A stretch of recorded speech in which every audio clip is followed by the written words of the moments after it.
اعوذ باللہ من الشیطان الرجیم بسم اللہ الرحمن الرحیم قال رب اشرح لی صدری ویسر لی امری واحلل عقدۃ من لسانی یفقہوا قولی۔ بسم اللہ الرحمن الرحیم، اللہم صلی وسلم وبارک علی نبینا محمد۔ السلام علیکم ورحمۃ اللہ وبرکاتہ۔ امید ہے آپ سب خیر و عافیت سے ہوں گے انشاءاللہ۔ میں نے لاسٹ ویڈیو ترجمہ سورۃ ال عمران کا 8واں پارہ اور فرسٹ رکوع سے 2 رکوع تک پڑھ لیا ہے، اسے 2 لائنیں اوپر ہے تو ترجمہ پڑھ لیا ہے۔ اب اس کی تفسیر پڑھنے لگی ہوں تو شروع کرتے ہیں۔ اعوذ باللہ من الشیطان الرجیم بسم اللہ الرحمن الرحیم۔ وہ اس قسم کے سوال گڑ گڑ کر پیش کرتے ہیں تاکہ عوام کے دلوں میں شبہات ڈالیں اور انہیں حق سے لڑنے کے لیے ہتھیار فراہم کر کے دیں۔ یہاں پر تفسیر والی ویڈیو ختم ہوئی تھی، لاسٹ ویڈیو، اور اب تفسیر نمبر 87، یعنی ایک طرف اللہ کی خداوندی کا اقرار کرنا اور دوسری طرف اللہ سے پھرے ہوئے لوگوں کے احکام پر چلنا اور ان کے مقرر کیے ہوئے طریقوں کی پابندی کرنا شرک ہے۔ توحید یہ ہے کہ زندگی سراسر اللہ کی اطاعت میں بسر ہو۔ اللہ کے ساتھ اگر دوسروں کو اعتقاداً مستقل بالذات مطاع مان لیا جائے تو یہ اعتقادی شرک ہے، اور اگر عملاً ایسے لوگوں کی اطاعت کی جائے جو اللہ کی ہدایت سے بے نیاز ہو کر خود امر و نہی کے مختار بن گئے ہوں تو یہ عملی شرک ہے۔ 88 نمبر تفسیر۔ یہاں موت سے مراد جہالت تو بے شعوری کی حالت ہے۔ یہ ترجمے میں نے بتایا تھا نا کہ کیا وہ شخص جو پہلے مردہ تھا پھر ہم نے اسے زندگی بخشی، تو اس کا جواب یہ دے رہے ہیں، تفسیر میں بتا رہے ہیں یہاں موت سے مراد جہالت و بے شعوری کی حالت ہے، یعنی کہ وہ والی موت نہیں جو دنیا سے چلے جانے والی، یہ وہ والی موت ہے جو جہالت میں گزاری ہو، جو علم کے بغیر گزاری ہو اپنی مرضی سے، یہ اس موت کی بات ہو رہی ہے، ٹھیک ہے۔ یہاں موت سے مراد جہالت و بے شعوری کی حالت ہے اور زندگی سے مراد علم و ادرک اور حقیقت شناسی کی حالت، ٹھیک ہے، اب سمجھ آ گئی۔ جس شخص کو صحیح اور غلط کی تمیز نہیں اور جسے معلوم نہیں کہ راہ راست کیا ہے، وہ طبیعت کے نقطہ نظر سے چاہے ذی حیات، یعنی ذی حیات کا مطلب ہے زندہ، چاہے زندہ ہو، مگر حقیقت کے اعتبار سے اس کو انسانیت کی زندگی میسر نہیں۔ کہ انسان اگر علم کے بغیر زندگی گزار رہا ہے تو اس کو انسان ہی نہیں کہا جا رہا، انسانیت کی زندگی میسر نہیں، ٹھیک ہے۔ اور آگے کیا کہہ رہے ہیں، یہ بہت غور سے سننے والی بات ہے، دل کانپ جاتا ہے ایسی بات سن کے کہ اس کے بارے میں مطلب جو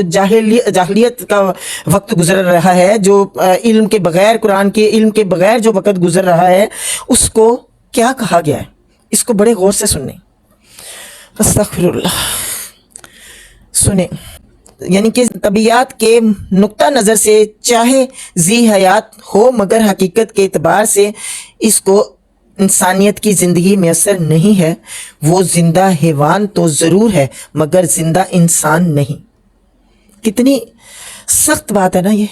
کہ انسان کو حیوان کہا گیا ہے جو جاہلیت کی زندگی گزارتا ہے۔ اللہ اکبر۔ زندہ انسان در حقیقت صرف وہ شخص ہے جسے حق اور باطل، نیکی اور بدی، راستی اور ناراستی کا شعور حاصل ہے۔ سمجھ آ گیا کہ زندہ انسان کس کو کہا جاتا ہے؟ اس لائن کو بار بار سنیں تو آپ کو پتہ چل جائے گا کہ زندہ کس کو کہا گیا ہے۔ میں ایک بار پھر سے دہرا دیتی ہوں، زندہ انسان در حقیقت صرف وہ شخص ہے جسے حق اور باطل، نیکی اور بدی، راستی اور ناراستی کا شعور حاصل ہے، ٹھیک ہے۔ 89 نمبر تفسیر۔ یعنی تم کس طرح یہ توقع کر سکتے ہو کہ جس انسان کو انسانیت کا شعور نصیب ہو چکا ہے اور جو علم کی روشنی میں ٹیڑھے راستوں کے درمیان حق کی سیدھی راہ کو صاف دیکھ رہا ہے، وہ ان بے شعور لوگوں کی طرح دنیا میں زندگی بسر کرے گا جو نادانیوں، جہالت کی طریقوں میں بھٹکتے پھر رہے ہیں۔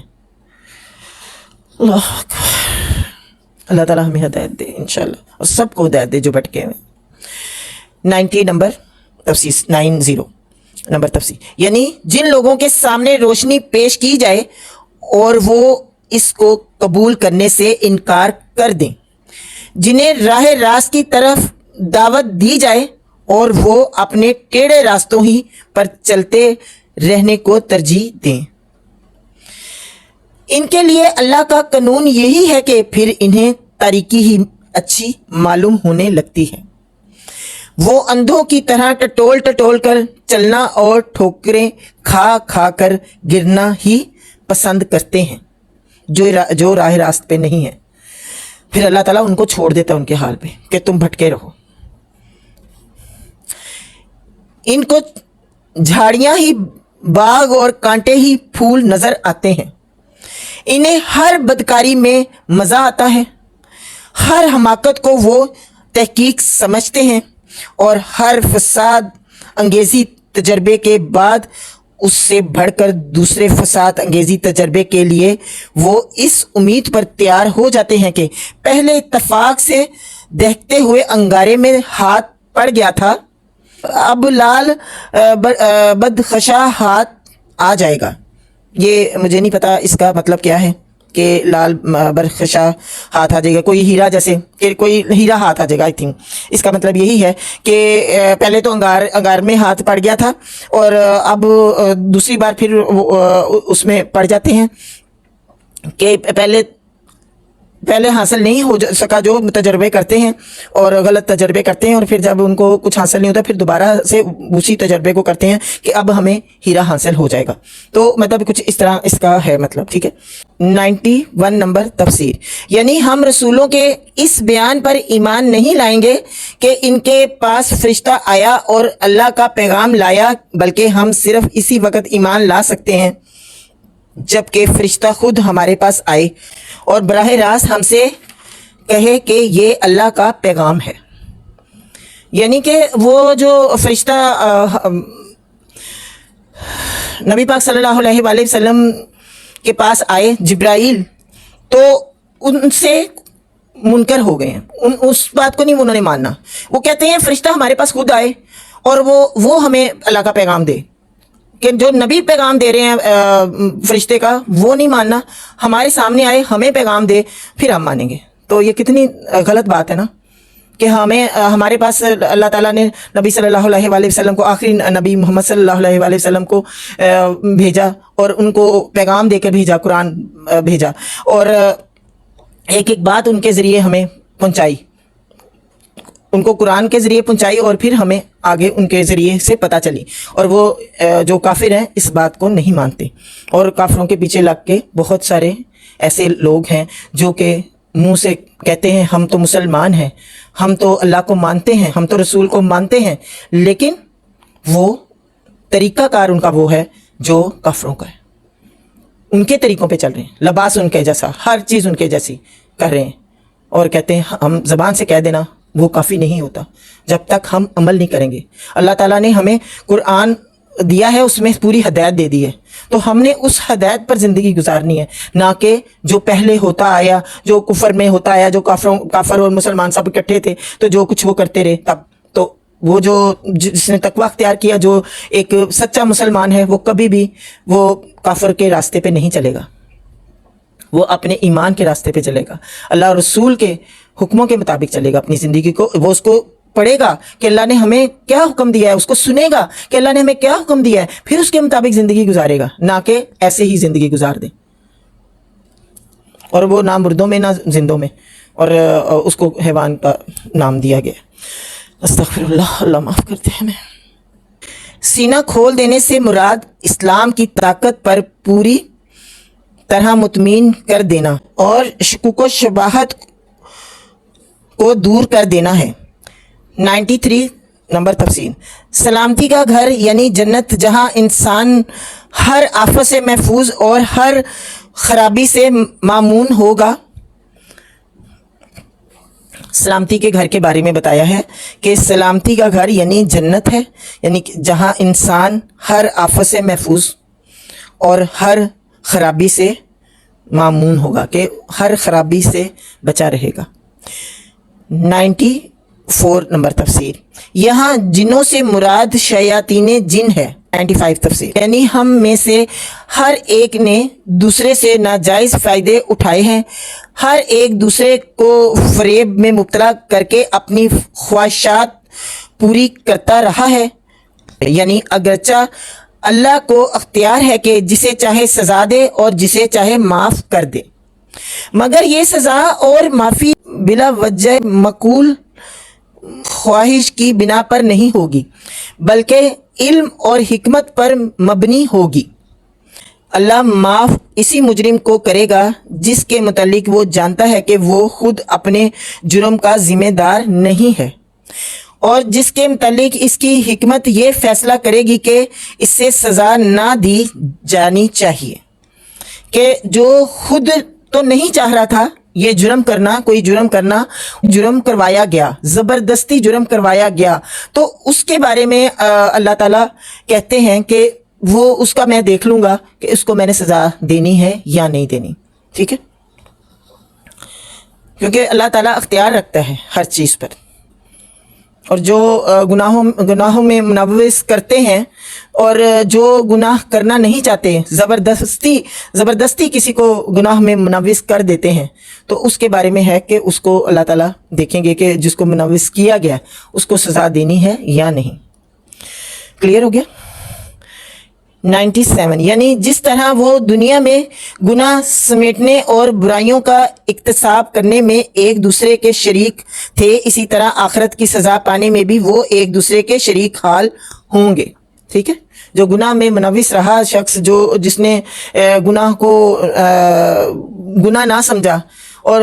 ایک دوسرے کا ساتھ دیا گناہ میں، اس کو اللہ تعالیٰ اس کا ساتھ ہی رکھے گا، ٹھیک ہے۔ 98 نمبر تفسیر، یعنی ہم اقرار کرتے ہیں کہ آپ کی طرف سے رسول پر رسول آتے اور ہمیں حقیقت سے خبردار کرتے رہے، مگر یہ ہمارا اپنا قصور تھا کہ ہم نے ان کی بات نہ مانی۔ اس وقت جب قیامت آئے گی، اس وقت جب سزا دینی ہے اللہ تعالیٰ نے،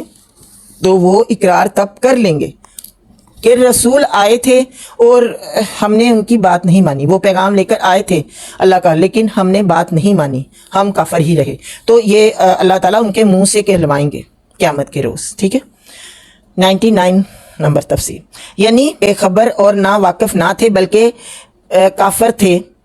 وہ خود تسلیم کریں گے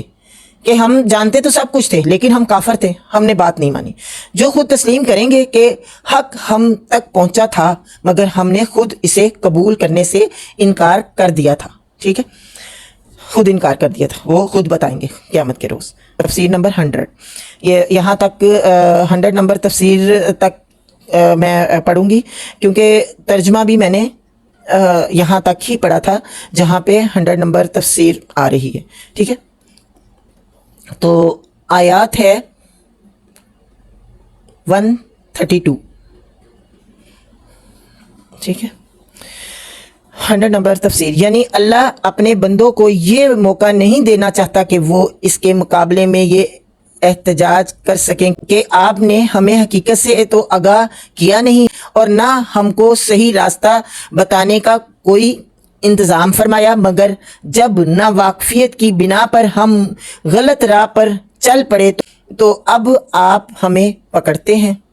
تو یعنی کہ یہ اللہ تعالیٰ نے ان کو نہیں مطلب یہ کہنے کا موقع دیا، اس لیے اللہ تعالیٰ نے پیغمبر بھیجے، اس لیے قرآن بھیجا، سب پیغام بھیجا تاکہ قیامت کے روز یہ نہ وہ کہہ سکیں کہ آپ نے تو ہمیں کوئی مطلب نہیں راستہ دکھایا تھا ایسا کچھ بھی، تو اس لیے ہم بھٹک گئے، ٹھیک ہے۔ وہ یہ نہیں کہہ سکتے، اب وہ یہ اب کہتے ہیں کہ ہمیں تو آپ نے راستہ دکھایا تھا، ہمارے پاس پیغمبر بھی آئے لیکن ہم ہی کافر رہے۔ اسی حجت کو قطع کر دینے کے لیے اللہ تعالیٰ نے پیغمبر بھیجے، ٹھیک ہے، جو میں ابھی آپ کو بات بتا رہی ہوں کہ یہ بات وہ نہ کہیں کہ ہمیں تو کوئی نہیں ایسا آیا تھا، تو اس وجہ سے اللہ تعالیٰ نے پیغمبر بھیجے، ٹھیک ہے، اور کتابیں نازل کی تاکہ جنوں انس کو صاف صاف خبردار کر دیا جائے۔ اب اگر لوگ غلط راستوں پر چلتے ہیں اور اللہ ان کو سزا دیتا ہے تو اس کا الزام خود ان پر ہے نہ کہ اللہ پر، ٹھیک ہے۔ یہاں پر ہم 100 جو ہے نا تفسیر ختم کرتے ہیں، انشاءاللہ ترجمہ اور تفسیر کے ساتھ 2 ویڈیو یعنی کہ آئیں کریں گی آپ کے پاس، پہلے ترجمہ اور پھر تفسیر. تو آپ نے دونوں ویڈیو کو، ترجمہ اور تفسیر دونوں ویڈیو کو سننا ہے تاکہ آپ کو ترجمہ اور تفسیر کا پتہ چل سکے، بات کی سمجھ آ سکے. ٹھیک ہے، تو انشاءاللہ 101 سے سٹارٹ کریں گے تفسیر اگلی ویڈیو میں. اس ویڈیو کے بعد پلیز بات کو غور سے سنا کریں اور سمجھیں، اور کہ اللہ تعالیٰ نے ہمیں جو ہم وقت گزار رہے ہیں نا سمجھی کا، اس کو کیا کہا ہے، یہ پورا اپنے غور سے سننا ہے، پوری بات کو غور سے سننا ہے، اور کوشش کریں کہ جو پہلے ہو چکا سو ہو چکا، اب ہم راہ راست پہ آ جائیں. ٹھیک ہے، جزاک اللہ خیر، اپنا بہت خیال رکھیں.